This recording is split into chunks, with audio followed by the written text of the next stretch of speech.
Well, greetings and salutations, peoples. I'm Trooper 6. Welcome to Pungo Paints. We are here with Slaaneshi World Eater. Okay. Alright, this is phase 2. Or not even phase 2, part 2. Whatever you want to call it. Damn it. You know what? Let's do it. We're still on the rough iron, not the dark iron. One thing that just popped in my head, I wanted to say it last video, but I totally forgot. So let's just talk about it now. I finally got to see a movie last night that I'd been wanting to see ever since I found out about it. I'd been reluctant to rent it only because I was like, if I love this movie, I'm gonna want to have it, and it's a war movie, so I'm pretty sure I'm gonna want to have it. So I actually found it.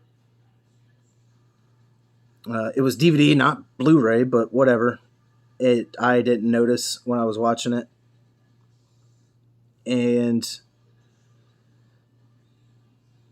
it was fantastic. I was damn near speechless at the end of it. I knew what I was getting into, but still, sometimes movies just go to a whole new level, and I was blown away. And the movie, of course, that I'm talking about is All Quiet on the Western Front, the 2022 adaptation. Good Lord. That movie is fantastic. Brutal. I'm very glad that it didn't follow the same beats that the other movie had done. Not the 30s one. I want to say it was the 70s or 80s one. I can't remember when it was made. But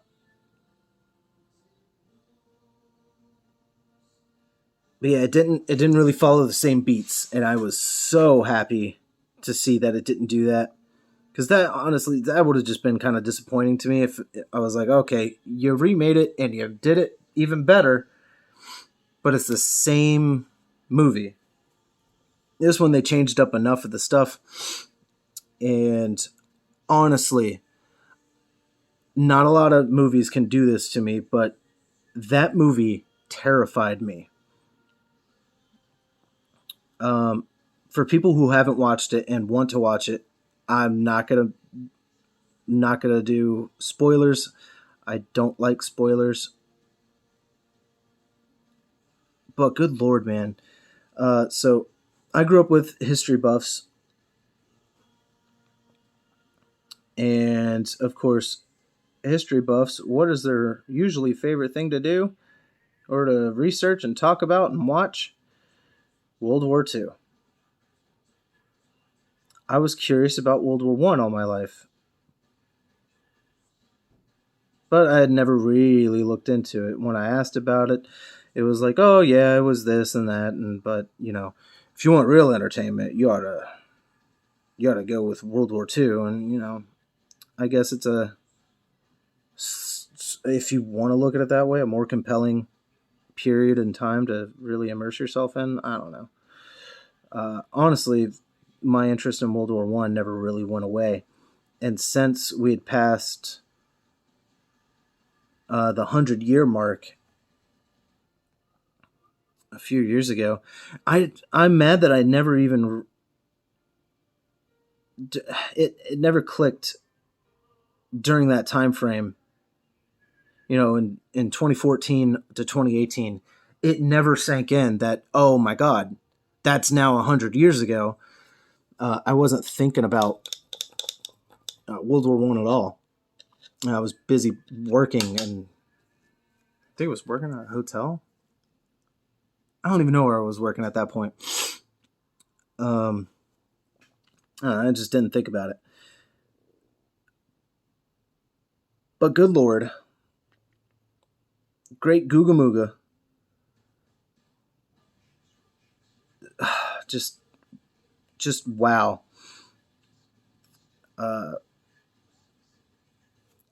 I believe I may have talked about it before on here, just the topic of the war itself, but never before had I seen a better example of senseless slaughter on such a scale. Just, good Lord, why? And watching that movie, I just watched it last night. Oh my God. Uh, like I said, that movie terrified me. And that does not really happen in war movies, but they captured it in a very realistic way to where, I've considered military in the past, and I'm pretty sure I've talked about that too, where I don't think that I'm cut out for that kind of stuff and that kind of life. Uh, that sure as hell drove it into me that, yep, you ain't cut out for that. Um, Movies and history channels and whatnot can romanticize it all they want. That movie really showed it for what it was, in a way. And good Lord, because I don't believe you can ever encapsulate or capture what it is honestly truly like. It's impossible unless you're there living it. And I never want to. I never want to. I have enough playing pretend with this Warhammer stuff. This stuff is heavily romanticized and all that, and I'm just fine with it. That's cool with me. we can leave it to that. This brush is starting to it's really starting to curl on me, and I'm not liking it. Either way. So yeah, if anyone is a fan of war movies or World War One, if you just want a damn good movie, because it won, I think, like 4 Oscars and like 7 BAFTAs or some shit like that. I don't quite remember. Dude, watch it. It's such a good movie. It's heavy. Very heavy. It had me, like I said, it had me speechless for a while there. And I've honestly not had a lot of movies that honestly terrified me in such a way. And that was the only word I could really think was I'm terrified. I felt petrified right alongside those soldiers. It was just on a whole nother level. And I'm sure that war was on a whole nother level for them because, people weren't used to that kind of stuff. That type of industrialized warfare was not seen before, especially with something like tanks being the new concept that people had just never seen. And you got monsters like that rolling across the field that, your only instinct and your only choice really is to shoot or run away. And you shoot at it and nothing happens. And I can't fault a single damn person for pissing in their pants in the face of such a monstrosity. Honestly terrifying. And I will be the first to admit that I have cried, and not ashamed of it, that I have cried during movies. Anything from very serious movies to like Toy Story even. I blame Parenthood for some of it. Hell, I even cried at a part in a Lego movie. I mean, come on. But that movie had me on the verge of tears multiple times. No tear really dropped from my eye. So I don't even know if in a technicality aspect you could say that I cried, but either, it doesn't matter, dude. Good Lord. That was a very scary and powerful movie. And I encourage anyone, just on a movie aspect, you want something, a wonder to behold in a way, something terrifying like that. By all means, watch that movie. It was so good.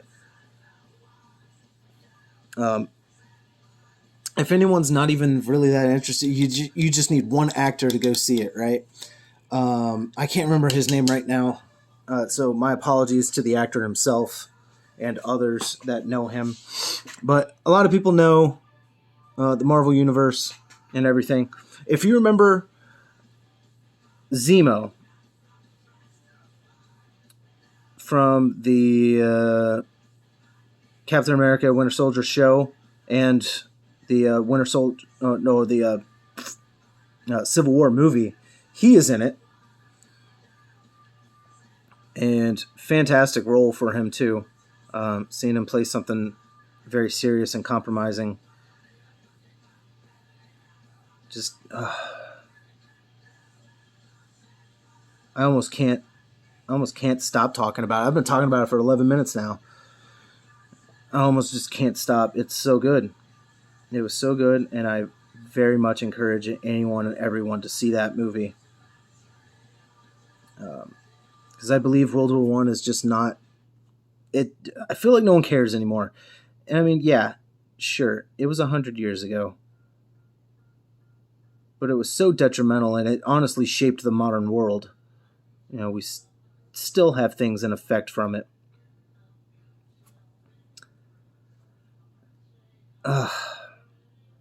If I had a time, there's a lot of time periods I would go and see, just to see what was going on, and not necessarily experience. Experience on a bystander level, sure. Uh, for one, I'll jump time periods. I want to see Achilles.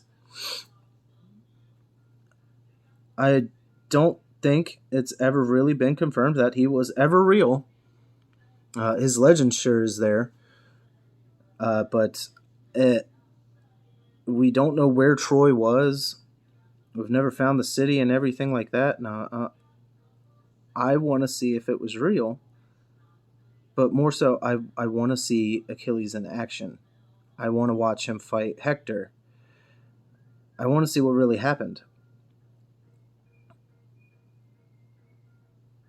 But it'd be scary to see war in such an ancient, barbaric way. Either way, that's something I've always wanted to see. Always wanted to go and see the Gettysburg battle happen.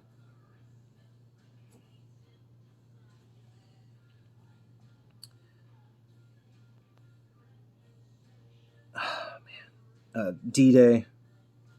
There's other stuff besides war that I would love to see. Like, of course, Woodstock. I would love to see what that was like. I'm not staying overnight, I'll tell you that.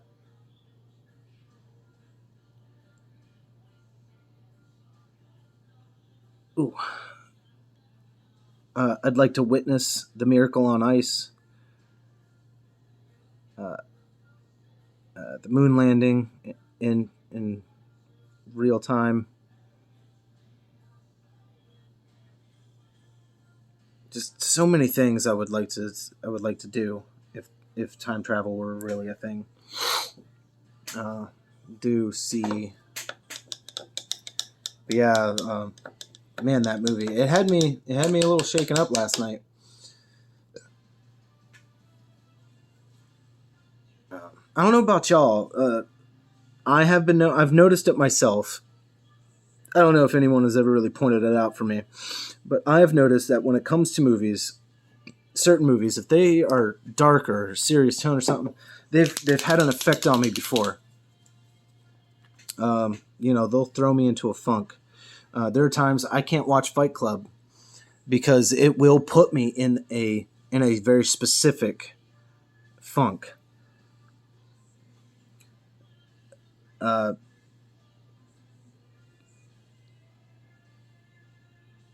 Not necessarily The Crow.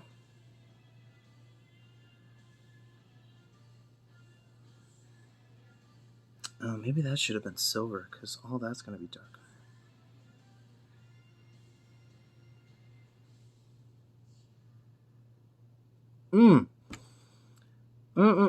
I didn't think about this.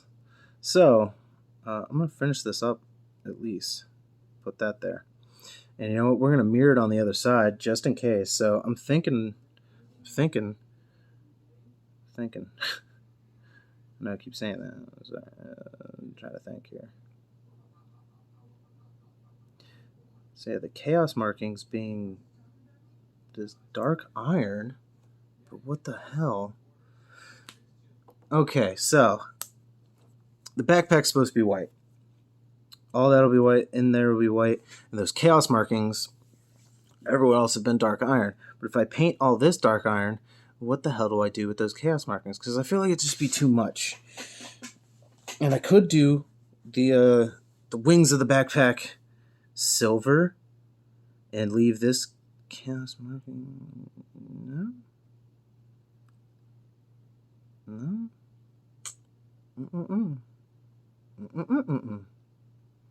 You know what? The darkness of it might help balance everything.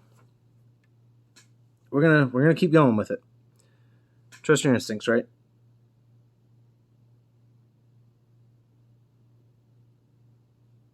I don't know what to do with it yet, but we're gonna keep going. Fuck it. We're doing it live.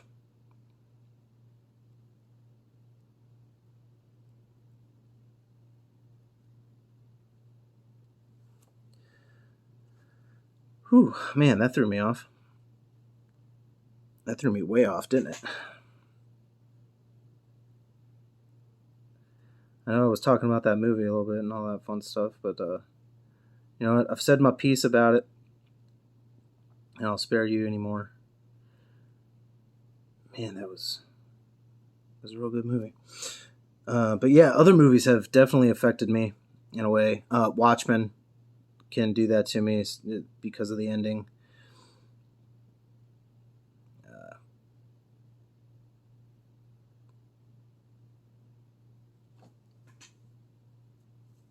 Having trouble thinking of more examples, but either way. So yeah, I usually have to be careful about that. The HBO show, The Pacific, the one that aired after Band of Brothers. Whew, that left me a little shaken too, because that got serious, that got dark. That brought me to tears. At least twice. That brought me to tears twice. But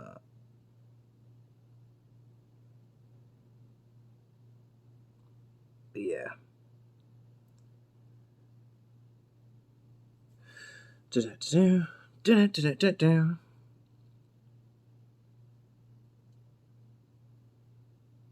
So let's lighten things up and say, how's everyone doing today? This week. How was your week? Was it good? I hope so.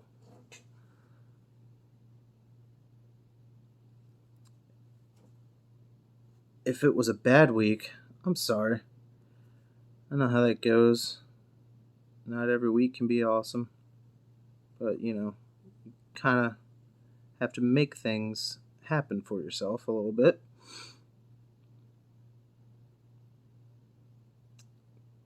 Kind of, it is what you make it in a way. You know, there are certain things out there that you just can't exactly spin it. You certainly try. But it's kind of hard to see what the detail on this on the backpack is right here. I want to say that's an arrow. Yeah, that is. Sorry, I had to look at it. I don't know if you could see that, but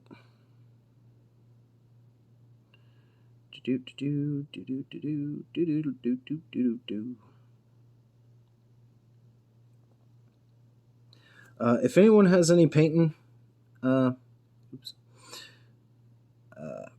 challenges, by all means, comment them or something. If you have me on social media. You can DM me or whatever.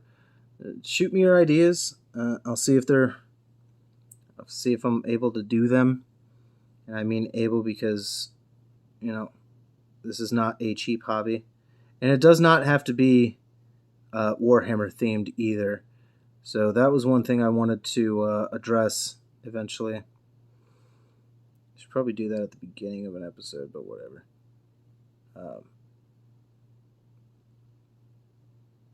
That we are going to take a step back from Warhammer for one of these series possibly, and do some D&D. I have a Beholder variant, and what the hell else do I have? I have a Bone Golem, and I would love to do them.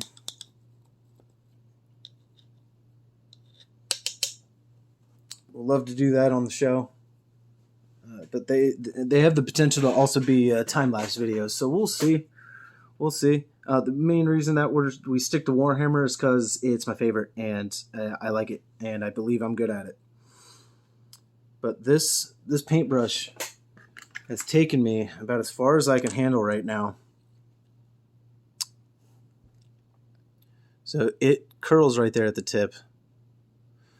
So we're going to take the X-Acto to it real quick, and hopefully we can do some justice.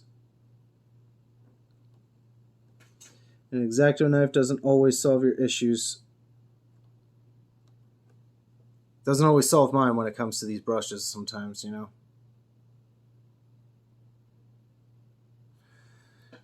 Hopefully that cleaned it up a little bit. The reason I wanted to do that is because I got to do this helmet. I wanted to clean that up because this is going to be interesting.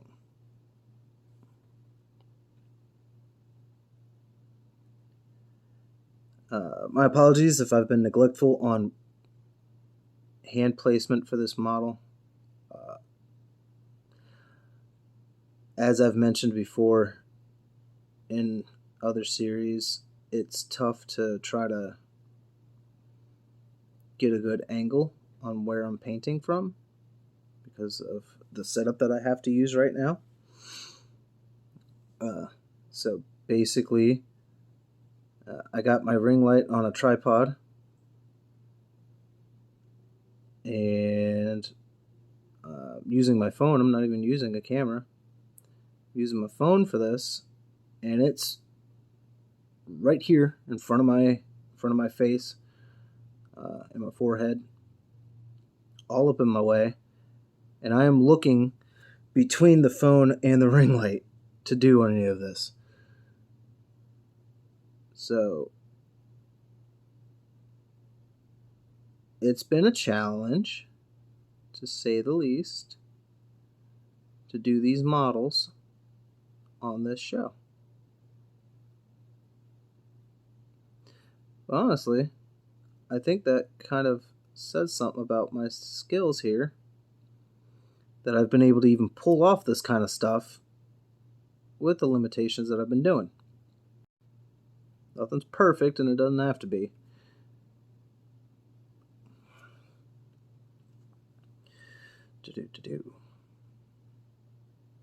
And to give people a little bit of a time frame reference on here, yesterday, for me, was Friday, and I posted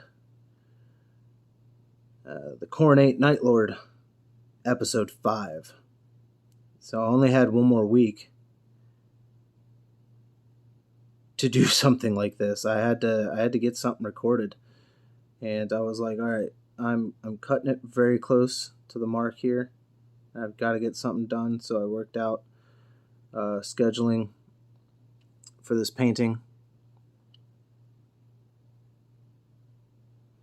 and here we are. I don't even know what time it is. It is 12:30. Okay. I also started a little late today. I did not want to. And I'm not trying to have this take forever either. So like I mentioned last episode, that these episodes might just run a little longer. I know the last one was only like 5 minutes longer, but I'm not trying to have another 6-episode series. And the Coronate Night Lord, episode 6, is an hour-long episode because I wasn't about to have a 7-episode deal. So I was like, okay, we're doing overtime. I was like, I got to get it done. And I don't want it to stretch on like that. And I'm sure no one else wanted it to stretch on.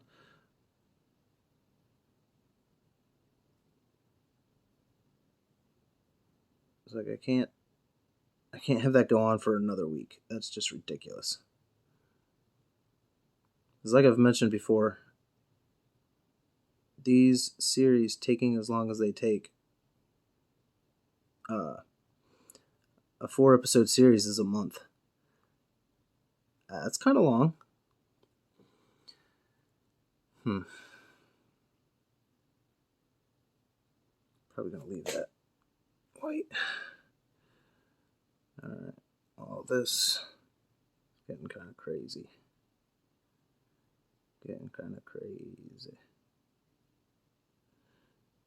I don't like holding this like this. I could have put it on a stick with some tack. But it's whatever. Just doing it up. Let's get it done, right? Fuck it.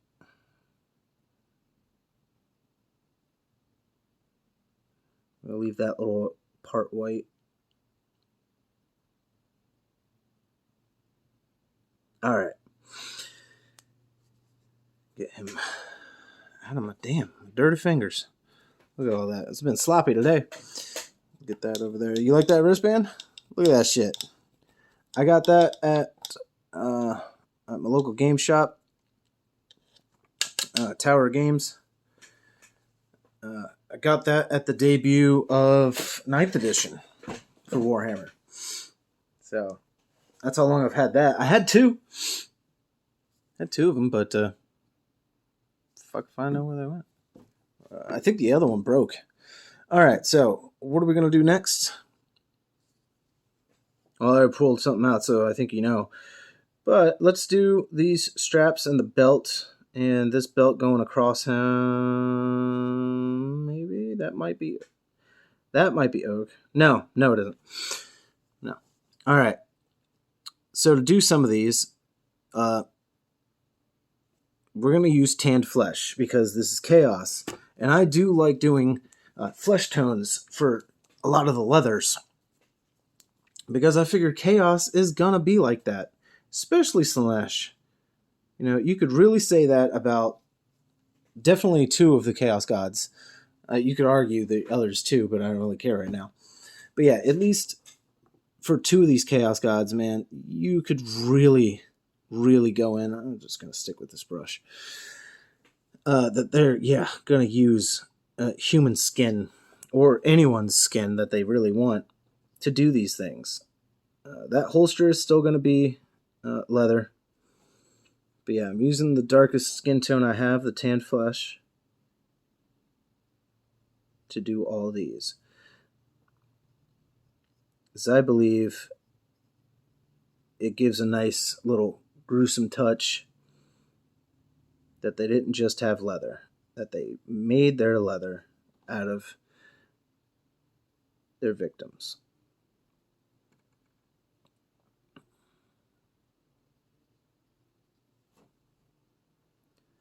So there we go. There we go.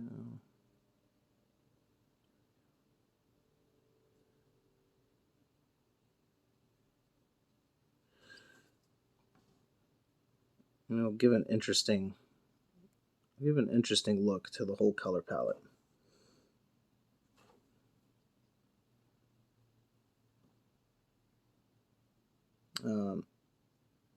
I know the background keeps changing on you guys from like series to series, but I'm trying new things here and there. I'd been talking to my sister about it, trying to figure something out. We're gonna have to build it or something, but build it or buy it. I don't really care which. But just something more practical to have in the background, at least to help with focusing issues. So right now, I have my gun cleaning mat, and it's upside down because I figured all the white text and whatnot would. I figured it would cause too much for the camera to try to focus, and I didn't want it jumping back and forth and back and forth. I just really didn't want that to happen. So this is what we're doing. Because I did start out right before I hit record. I had it the other way. The text was on top. I was like, okay, that'll do. And then I thought about it, and I was like, I'd rather be safe. And this way, it just helps bring this model more into the center frame of what we are doing here. Still have my paints lined up back there. I'm sorry they're not in focus. We can go over them. Tell you what I'm using. I should have done that, I guess, in the beginning of the first episode, shouldn't I? But hey, it don't matter. You could argue that it does, and I'm going to let you argue all you want.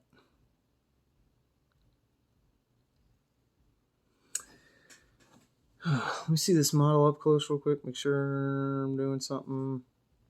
Yeah. Like I said, fuck it. Doing it live.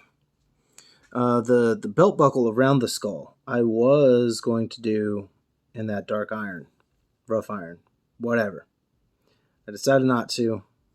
We're going to go with some silver for that. They're strapped. Fuck it. They're strapped. But yeah, I wanted to do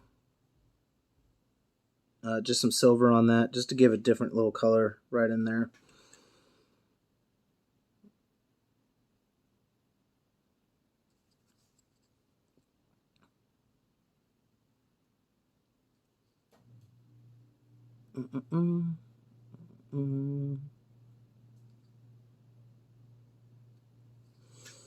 Don't worry if you think I was trailing off.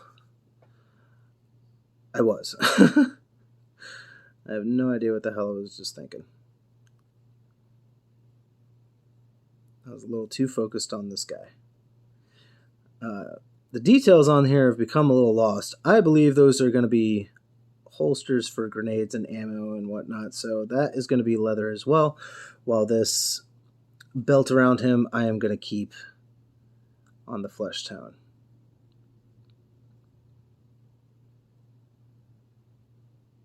Just to keep that little motif going.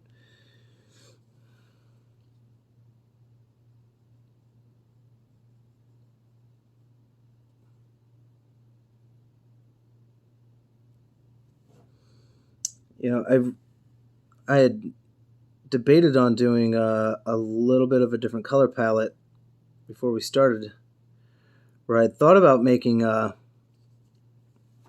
the chaos markings instead of that dark iron. I really thought about doing pink. I was like, you know what? All the pink on white, I don't think I'm going to be able to do that.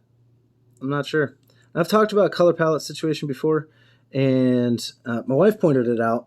She thought it was hilarious, where I was talking about how silver and white just usually don't work. I might have even said don't work, period. I can't remember. I would say they usually don't work. And she was laughing because I had literally just done my Slaaneshi model, who is got silver on white. He's got a white torso and whatnot, and he's got silver arms and legs. And she was like, dude, you realize the irony of this, right? And I was like, oh yeah, I see that. I'm like, but when I was thinking how silver on white usually doesn't work, I'm thinking of that bright, stark silver, the shining silver. So, because I usually think in my army painter paints, I usually think in that kind of palette, when it comes to doing any of those. I don't necessarily just think of the color. I like to think of my paints and what I can do with those and the restrictions that I have with them. So the shining silver and a matte white, they could potentially work. I haven't really tried both of those together. But what I did for Slaanesh, I swear. What I did for Slaanesh was gunmetal and white. And that worked just fine. It looked very good. Not to toot my own horn, but also to toot my own horn. Screw you. It looked great. And we're approaching, we're at 37 minutes. About to go into 36. Yeah, we're just going to have to make these a little longer episodes, I think. If anything, it'll trim out some time. And we'll be good to go. You know what? We could see a little bit of this hilt. And just for a little personal flavor. Oh, I got his hand. Damn it. Damn it all. For a little personal flair, like I was saying, is that we are going to make that flesh tone and say that he wrapped his hilt in the flesh of his enemies. Because he is the Slaanesh. But yeah, I figured I'd make him some kind of Slaanesh champion. Maybe we could talk about that next episode. What we're going to name him. What we're going to do with him. Maybe his lore. We'll speculate on his lore. That ought to be a fun exercise. Usually I come up with the lore before or afterwards. Sometimes thinking of the lore will help me create the concept and the character in the first place. Because then I have a better understanding and idea of what to do when it comes to that. We're going to go to oak brown for our leathers. But yeah, I think next episode we'll try to explore name possibilities and maybe some lore. Name possibility. Oh, man, that stuff is always ugly. Trying to come up with some names. I don't know. Turd muncher. How about that? It's kind of a challenge for me to try to come up with that kind of stuff. All right, and because of this oak brown, as you can see, how it goes on like that ain't happening. Sorry. How it's going on, so just nope. And what we're going to do, actually, I'm going to change brushes for this because why not? All right, grab a little bit of a fatter brush. All right, what we're going to do is we're going to take this brown and we are going to cake it on. That's what I've been doing for my leathers, and it's actually been working very well for it. So yeah, we load that brush up and then you just dab it on. So yeah, it can't focus on it. Get some contrast behind it. I don't know if you can really tell. It is pretty loaded, like a drunk at a bar. Yeah, just get it right on there. And then yeah, just slap it on.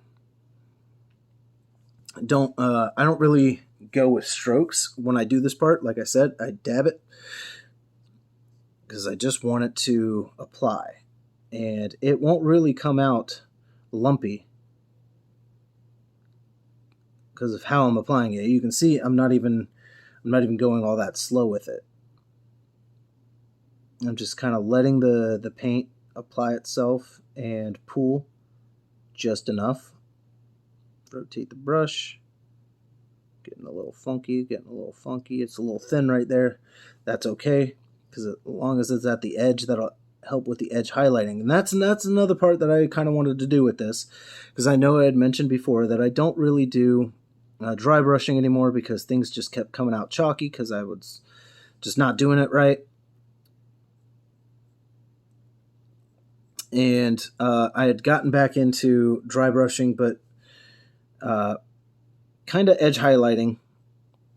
And I figured we could do that again. It would help make this model look even better. And it really will help make things look more realistic in a way. I mean, you can only get so realistic, I guess, because it's a little miniature. It's a little plastic miniature. Either way, I did get a nice compliment from a friend of mine, though. So I had done a Demos pattern rhino, and he's up on my Etsy. I did them in Carcharodon colors, honestly, because I was having so much fun with the exile markings, or scrimshaw, as someone has pointed out. I was having so much fun with it when I did my repulsor that I was like, you know what, I'm gonna do another tank, and I'm gonna do that. As you can see, it's already kind of thin on the edge right there, and a little bit up here. Not counting the light, but it is a little thin right there. That's going to work out perfectly because I'm going to take maybe the tan flesh. I'm probably going to do the barbarian flesh. No, we're going to do tan flesh on the leather, do barbarian flesh on the straps and whatnot. But I almost forgot about this little grenade belt. And those might be, it almost looks like that's shells coming out of there. I don't know. If he's supposed to have a different weapon, I don't really care, because the model that I chose, or the bits that I chose, they might not add up. And you know what? Maybe he lost his weapon at this point, or it broke, not damaged, or he tossed it in a fit of Slaaneshi madness, and now he's just running crazy with a bolt pistol and his chain sword. Because why not?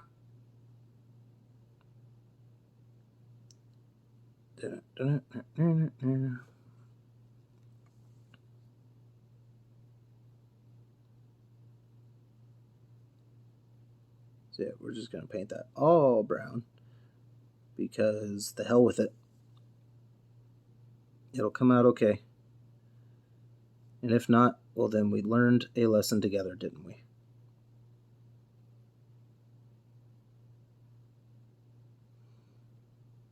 Try to get that up in there. I know that should be white in there. Don't worry about it. It'll be okay.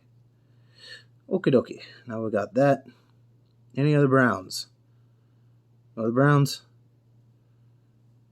Any other stuff? Nope, no other browns. I did forget to do under his foot. That's funny. Well, that iron is still wet. So we're gonna cake it up and just get up under there. Get up under there. Come on. Get it. Get some. Get some. All right, we got that. So, what's next? We should probably move on to silver next. I could do the gun. More of the... Okay, so an Inquisitor just showed up, and he wasn't happy with what I was doing, and he made me cut it off short. I didn't know what was going on, and I didn't even notice. I was so into painting this thing, but he said, no more. You gotta end things for the next episode, so we're gonna see you on the next episode, okay? I don't have a gun to my head. Nope, that's not happening right now. So, Inquisition says hello, happy holiday, and we'll see you on the next one. I don't know what holiday it's supposed to be, but may the Void Fire guide your brush. Praise the Imperium. Woohoo! Oh, hail the God Emperor. Shit.